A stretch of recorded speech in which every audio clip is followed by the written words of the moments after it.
So hello again. I am Roger Kochbar, and this is Week 1, Segment 8. In this segment, we talk about electric potentials as compared to voltages. This is an issue of terminology, or in the way I was saying it before, an issue of rectification of names. Sometimes people talk about potentials, sometimes they talk about voltages. It's nice to know what they're talking about.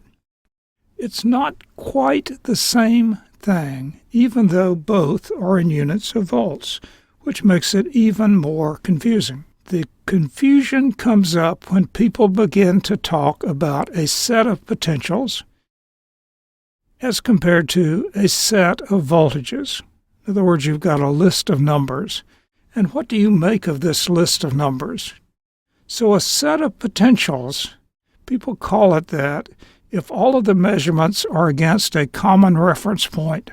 People like to describe the common reference point as being at infinity, because conceptually it's nice to think of the common reference point as being a long way away and thus not affected by being in any particular place.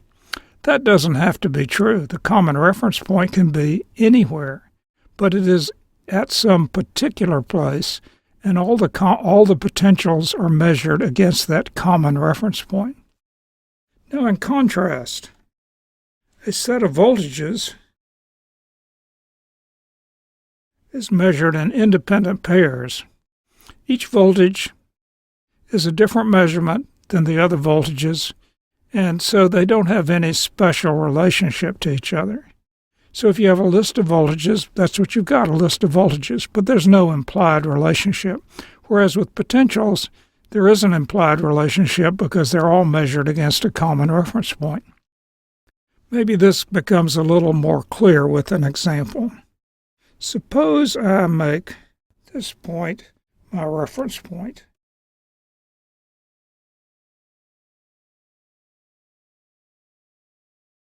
And now suppose I want to think about 3 or 4 other points. So I'll just draw me some points up here arbitrarily.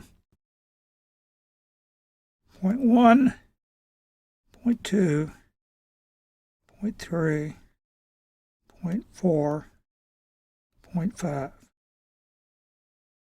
Now if I want to talk about the potentials, I will always take the negative lead of my meter. Here's my voltmeter. I'll take the negative lead and I'll attach it to the reference point. I'll take the positive lead and I'll go out to point 1. And what I'll get will be phi 1. Then I'll move the positive lead to point 2. And what I'll get, the measurement will be called phi 2. And I'll do the same for each of these in turn.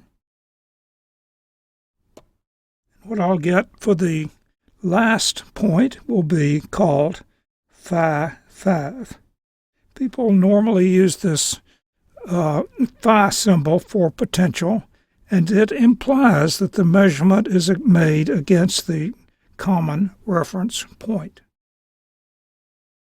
On the other hand, now suppose I want to talk about voltages. I might say, what is the voltage between point 3 and point 4? So I might want to put the negative lead on point 3 and the positive lead on point 4, and then I can get V